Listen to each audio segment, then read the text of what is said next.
Hello everyone. हमने इसके पहले 2 पार्ट कंप्लीट किए हैं। अगर आपने वो 2 पार्ट नहीं देख कर आए हैं तो आप वो पार्ट देख कर आइए, वरना आप एक बहुत बड़ा पोर्शन मिस कर रहे हैं।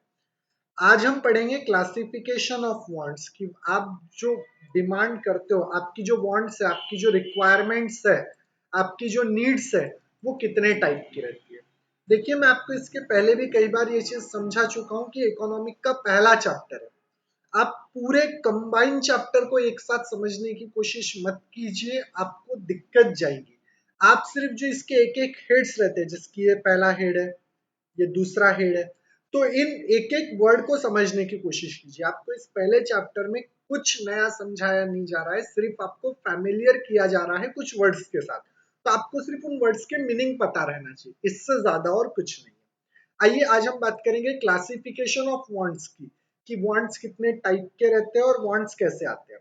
पहला टाइप है economical wants and non economical wants. ये शब्द आपने organisation of commerce and management में पढ़ा है। उसी में आपने पढ़ा है कि एक्टिविटी 2 तरीके की रहती है, एक इकोनॉमिकल और एक नॉन इकोनॉमिकल। उसी तरीके से आपकी वांट्स भी 2 टाइप की बताई गई है, एक इकोनॉमिकल वांट्स है तो दूसरी नॉन इकोनॉमिकल वांट्स है। अब इसमें क्या बेसिक फर्क है, ये समझने की कोशिश कीजिए। अगर आपको आपकी कोई नीड, अगर आपको आपकी कोई जरूरत पूरा करने के लिए पैसा देना पड़े, तो वो आपकी इकोनॉमिकल वांट हो गई। चिप्स का पैकेट खरीद के लेके आओगे, मोबाइल खरीद के लेके आओगे, ड्रेसेस खरीद के लेके आओगे, हर चीज के लिए पैसा लगेगा, मतलब ये आपकी कौन सी वांट हो गई? इकोनॉमिकल वांट्स हो गई। और नॉन इकोनॉमिकल वांट्स कौन सी होती है फिर? आपकी वो जरूरत है, आपकी वो इच्छा है, आपकी वो रिक्वायरमेंट जो पूरी तो हो जाती है, लेकिन उसके लिए आपको कोई भी पैसा पे करने की जरूरत नहीं है। पैसा देना है तो इकोनॉमिकल, पैसा नहीं देना है तो नॉन इकोनॉमिकल वांट्स। देखिए, economical wants are those wants where monetary transactions are involved।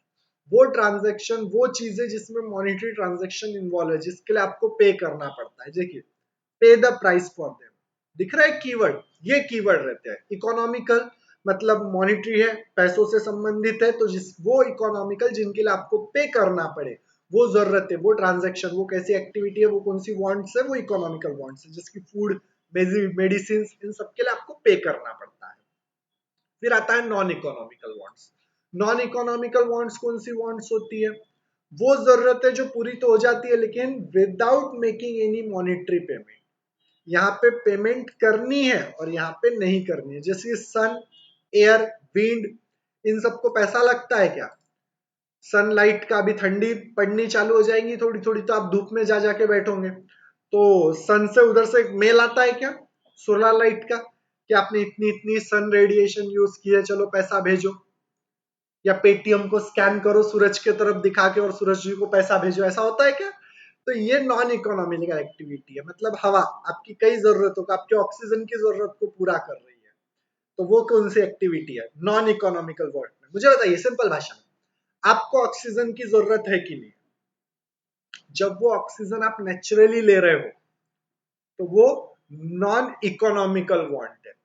लेकिन जब वो ही ऑक्सीजन मेडिकल में जाकर, किसी हॉस्पिटल में जाके 800 रुपए और 1000 रुपए का सिलेंडर खरीद के ऐसा लगा के बैठते हो नाक के ऊपर हॉस्पिटल में हॉस्पिटलाइज होके, तब वो इकोनॉमिकल है, क्योंकि तब उस ऑक्सीजन के लिए आप पे कर रहे हो।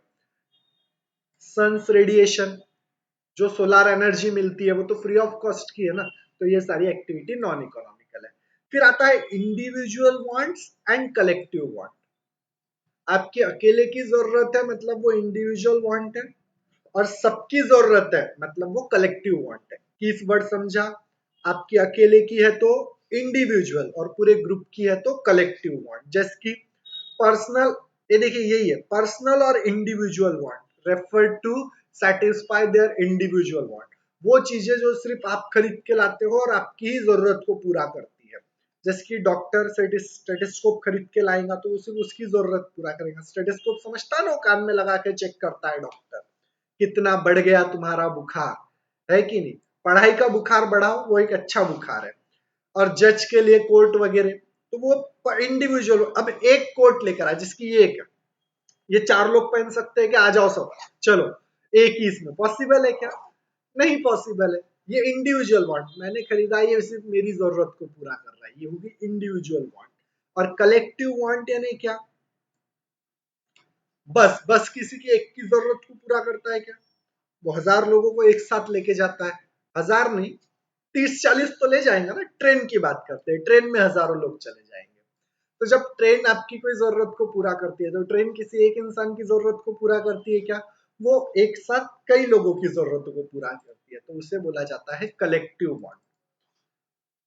फिर 3 शब्द आ गए नए, necessity, comfort and luxurious. Necessity मतलब जरूरत, फूड क्लोथ एंड शेल्टर, ये आपकी जरूरत है, तो ये नेसेसिटी है जो हर किसी को जरूरत है। फिर आता है कंफर्ट। कंफर्ट मतलब वो चीजें जो आपका काम आसान कर देता है। कंफर्ट मतलब कंफर्टेबल है। अब देखिए ना, हम जब ऐसे बैठे आराम से तो कंफर्टेबल बैठे हैं, तो ये कंफर्ट के लिए। आपने जो घर पे बेड वगैरह लगा के रखा है, जमीन पे भी तो सो सकते हो ना, बट जमीन पे क्यों नहीं सोते हो? बेड लगा के सोते हो। फिर बेड में भी टाइप लाते हो, एक्स्ट्रा स्प्रिंग, एक्स्ट्रा लग्जरियस, उसमें स्लीपिंग मैट्रेस के अलग अलग हाईली क्वालिफाइड आप चीजें भरते हो। तो वो आप क्यों रखते हो? वो कंफर्ट के लिए रखते हो। कपड़े ऐसे भी धुल जाएंगे, लेकिन आप वॉशिंग मशीन यूज करते हो आपके कंफर्ट के लिए। प्रेशर कुकर, मिक्सचर, ये सब आपके कंफर्ट के लिए रहता है, जो आपके काम को आसान कर देता है। और लग्जरियस का मतलब क्या है? ब्रांड शब्द जोड़ दोगे ना तो वो लग्जरियस बन जाता है। जहां आप अपना स्टैंडर्ड ऑफ लिविंग दिखाना चाहते हो कि भैया हम भी कुछ है, देखो हम भी कम नहीं है। तो जब ऐसी चीजों की बात होती है, रोलेक्स की वॉच पहन के घूमोगे तो वो लग्जरियस हो जाती है। आई बात ध्यान में? तो ये होता है luxurious. Are those wants which are meant for a pleasure and enjoyment. आपको खुशी मिलती है कि कार है घर में, तो यार हमारे घर में भी कुछ है, ऐसा कुछ फीलिंग आता है ना अंदर से, नई नहीं आती है तो उसी तरीके से वो luxury. AC car, well furnished house, bungalow, ये सब लग्जरियस में आते हैं। बीएमडब्ल्यू, ये सब लग्जरियस प्रोडक्ट है, ठीक है। फिर आते हैं गुड्स एंड सर्विसेज। ये तो आपको बेसिक डिफरेंस समझता है। जो टेंजेबल है, जो आप देख सकते हो, वो गुड्स है। और जो टीचर, लॉयर, डॉक्टर, ये सारी चीजें जो आपको प्रोवाइड कर रहे हैं, ये सब सर्विसेज में आता है। This are popular terms of economic. Anything that satisfy human wants is terms as goods. It has material existence. हर वो चीज जो आपकी जरूरत को पूरा करे, उसका मटेरियल एग्जिस्टेंस है। मटेरियल एग्जिस्टेंस मतलब हर वो चीज जो किसी मटेरियल से बनी है। अब मैं जो आपको नॉलेज प्रोवाइड कर रहा हूं, वो किसी मटेरियल से बना है क्या मेरे दिमाग के अंदर या आपके दिमाग के अंदर? वो इंटेंजेबल है। तो जब इंटेंजेबल की बात करते हो तो वो क्या हो है? सर्विसेज। देखिए यहाँ पे बहुत प्यारा एग्जांपल दिया गया है। टीचर जब आपको पढ़ा रहा है तो चौक एक गुड्स है, क्योंकि वो मटेरियल एग्जिस्टेंस है। लेकिन टीचर जो आपको टीचिंग दे रहा है वो सर्विस है। डॉक्टर जो आपको मेडिसिन लिख के दे रहा है तो वो मेडिसिन गुड्स है। लेकिन डॉक्टर ने जो आपका चेकअप किया, ट्रीटमेंट किया, वो ट्रीटमेंट क्या है? Service. Service are also required by one but do not have any material existence. देखिए, गुड्स में मटेरियल एग्जिस्टेंस है, इट हैज मटेरियल एग्जिस्टेंस। और service, it do not have material existence. आया ध्यान में? होप आपको ये सारी चीज भी समझ में आ गई हो। चलिए नेक्स्ट टॉपिक देखते हैं, यूटिलिटी। क्या होता है यूटिलिटी? समझने की कोशिश कीजिए। यूटिलिटी की एक सिंपल सी डेफिनेशन है, a want satisfying capacity of the product. Capacity of any commodity to satisfy human want, ये पूरा सेंटेंस काम का है। और want satisfying power of a commodity is called as utility। मुझे बताइए, आप में से अगर किसी के पास कंप्यूटर या लैपटॉप नहीं है, तो क्या आप लोग ये माउस परचेस करोगे क्या? तो क्या आप लोग ये माउस खरीदोगे क्या, या क्या आप कीबोर्ड खरीदोगे क्या? ना आपके पास कंप्यूटर है, ना आपके पास लैपटॉप है, तो क्या ये माउस और ये आप कीबोर्ड खरीदोगे क्या? तो आपका जवाब रहेगा नहीं सर, हम ये नहीं खरीदेंगे। क्यों नहीं खरीदेंगे अगर ये पूछा जाए तो आप बोलोगे कि सर इसको खरीद के करूं क्या? मतलब ये मेरी कोई जरूरत को पूरा नहीं कर सकता।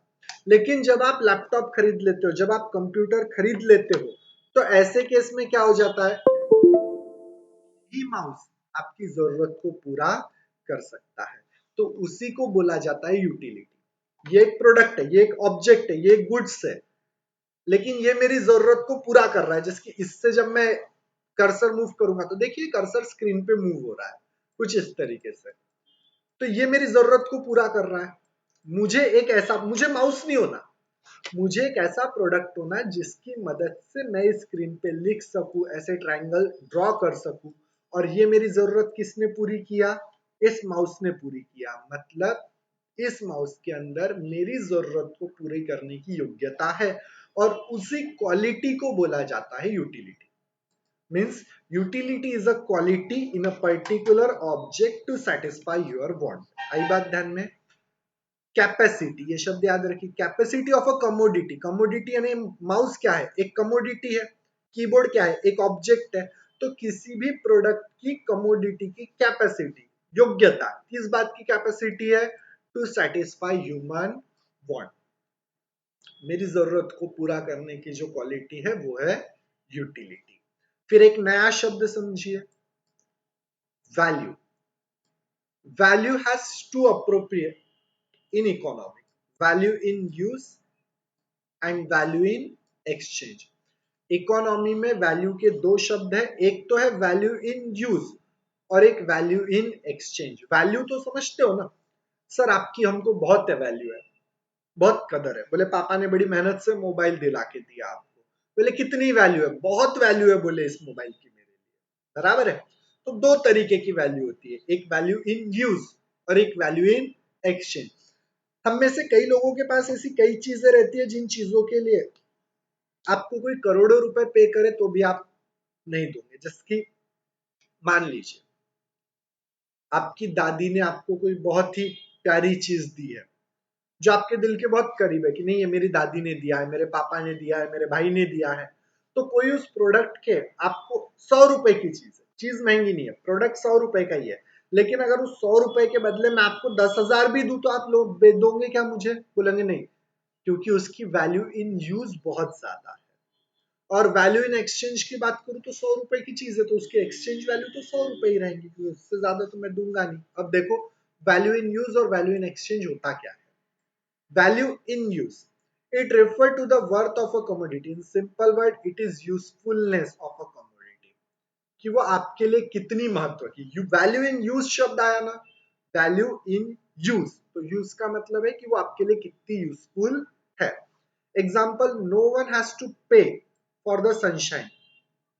आप ऑक्सीजन जो ले रहे हो उसके लिए आप पे कर रहे हो क्या, नहीं, लेकिन उसका वैल्यू कितनी है आपके लिए, इतनी ज्यादा वैल्यू है कि ऐसे एक लॉन्ग ब्रीथ लेके 10 मिनट ऑक्सीजन लेना भूल जाओ, आदमी सटक जाए।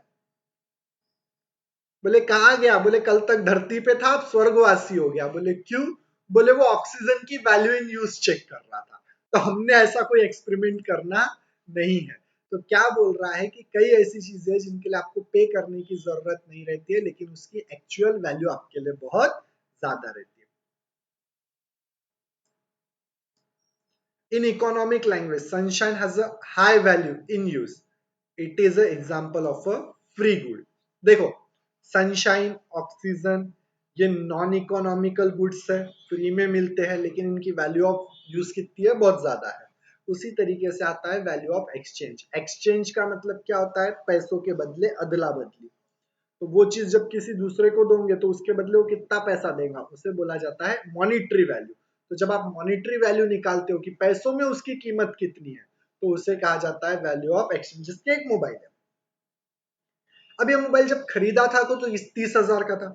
जब मैंने 30,000 में ये मोबाइल खरीदा और मुझे किसी ने गिफ्ट किया, मान लो मुझे पापा ने गिफ्ट किया, तो ये मेरे बहुत वैल्यू इन यूज बहुत है कि नहीं, ये बहुत काम का है, बहुत काम का है, इतना काम का है कि अगर एक दिन मोबाइल हाथ से चला जाए तो सारे काम अड़ जाते हैं, बराबर है। अरे मोबाइल ही नहीं रहेगा तो आप ये वीडियो कैसे देख रहे हो, उसका वैल्यू इन यूज उतना है। लेकिन अगर ये मोबाइल अब मैं बेचने जाऊं तो कोई मुझे 15,000 या 20,000 देगा, तो ये 20,000 उसकी मॉनिटरी वैल्यू जो निकली है वो है value in exchange. It refer to the worth of any commodity और services express in another commodity, या सिंपल भाषा में पैसों में उसकी value. When this value is express in term of money, बस यही कीवर्ड है। When the value is expressed in term of money, it is treated as value of exchange. A goods which command as a price is termed as economical. और value in exchange काय में आता है? Economical. Value in use non economical, और value in exchange economical. ये अभी पढ़े थे ना हमने ऊपर, देखो यहां पढ़े थे, ये देखो economical and non economical bond, तो ये उसी से मिलता जुलता कुछ तो भी है। होप आपको दोनों चीज समझ में आई हो। ठीक है, एक नया शब्द समझने की कोशिश कीजिए। देखिए मैं आपको पहले ही 4 बार बोला, मैं आपको चैप्टर नहीं पढ़ा रहा हूं, मैं चैप्टर के एक एक टर्म समझा के दे रहा हूं। वाटर डायमंड पैराडॉक्स वैल्यू, क्या होता है ये वाटर डायमंड पैराडॉक्स वैल्यू? समझिए। Some commodity have a high value in use but low exchange value. ये जो दो चीजें आपने पढ़े ना,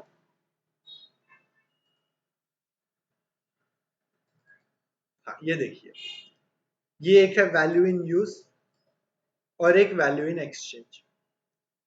इसके रिलेशन को जब पढ़ा जाता है तो इसके रिलेशन को बोला जाता है water diamond paradox value. Water एक ऐसी चीज जिसकी वैल्यू इन यूज बहुत ज्यादा है। 2 दिन पानी ना मिले तो आदमी का हाल खराब हो जाए, 2 दिन क्या, एक दिन भी, 4 घंटे भी पानी ना मिले गर्मी की सीजन में तो आदमी की हालत खराब हो जाए। डायमंड कोई लेना देना नहीं। ठीक है, अब ये दो प्रोडक्ट है, एक वाटर है और एक डायमंड है, तो इनका रिलेशन समझिए, इसीलिए इसे वाटर डायमंड पैराडॉक्स वैल्यू बोला है कि ऐसी कई कमोडिटी रहती है जिनकी हाई वैल्यू इन यूज तो बहुत हाई है लेकिन उसकी एक्सचेंज वैल्यू बहुत कम है। जिसकी वाटर, जब आप वाटर की बात करते हो तो इस वाटर की वैल्यू ऑफ यूज इतना हाई है, इतना हाई है कि जब आपको प्यास लगेगी, मान लो गर्मी के सीजन में आप रेगिस्तान में खड़े हो और आपके पास एक ही बॉटल पानी है, आपको आगे आगे 10 किलोमीटर तक के कहीं भी पानी मिलने वाला नहीं है और आपको बहुत प्यास लगी है। अगर उस पानी के बदले मैं आपको 1 लाख रुपए भी दे दूं तो आप लोगे क्या? बोलोगे सर 1 लाख रुपए लेके करूं क्या, ये पानी की बोतल अगर आपको दे दूं तो मैं ऐसे ही मर जाऊंगा, वो 1 लाख रुपए मेरे किसी काम के नहीं। मतलब उस वाटर का वैल्यू इन यूज तो बहुत हाई है लेकिन उसी वाटर की एक्सचेंज वैल्यू कितनी है? 20 रुपीज लीटर। आया ध्यान में? तो ऐसी चीज जिसका यूज तो बहुत ज्यादा है लेकिन उसकी एक्सचेंज वैल्यू बहुत कम है। अब ये तो ठीक है, अब सर बोलोगे नहीं नहीं सर, आपने खुद ने ही तो बोला पानी आप 1 लाख रुपए में खरीदने के लिए तैयार हो तो उसकी वैल्यू कितनी बढ़ गई। वो कंडीशन वैसी दिखाई इसलिए। आप अपनी एरिया में आज किसी को एक पानी की बोतल बेचने की कोशिश करो, बोला 1 लाख में बिकेंगी क्या? पॉसिबल नहीं है। ठीक है, लेकिन कुछ चीजें ऐसी रहती है जिसका लो वैल्यू ऑफ यूज रहता है। कीवर्ड यही लिख के रखिए, high value in use but low exchange value. इसका एग्जांपल क्या है? इसका एग्जांपल है वाटर। मैं सिर्फ डब्ल्यू लिखता हूं क्योंकि ज्यादा लिखने पॉसिबल नहीं है। ठीक है, और दूसरा प्रोडक्ट कौन सा है? दूसरा कीवर्ड क्या है? कुछ प्रोडक्ट ऐसे रहते हैं low value in use but high exchange value. ठीक है, ड्यू टू स्कार्सिटी। क्यों? क्योंकि वो बहुत कम है, जिसकी डायमंड बहुत कम निकलते हैं ना, जिसके कारण उसकी वैल्यू बहुत ज्यादा रहती है। इसका एग्जांपल क्या बन जाएगा? डायमंड। इस रिलेशन को बोला जाता है water and diamond paradox value. Paradox यानी अपोजिट है, वैल्यू इन यूज हाई है तो एक्सचेंज वैल्यू कम है, अपोजिट। और डायमंड में क्या हो रहा? वैल्यू ऑफ यूज कम है। डायमंड तो भैया वो चीज है आप मुंह पे लगा लो तो आदमी जहर के कारण मर जाए, बराबर है, इतना उसमें कंटेंट रहता है, लेकिन उसकी एक्सचेंज वैल्यू बहुत हाई है तो उसे बोला जाता है डायमंड पैराडॉक्स वैल्यू। ठीक है, फिर आता है वेल्थ। ये 2 टर्म 3 टर्म नए हैं, ये नेक्स्ट क्लास में पढ़ लेंगे। ठीक है, थैंक यू वेरी मच।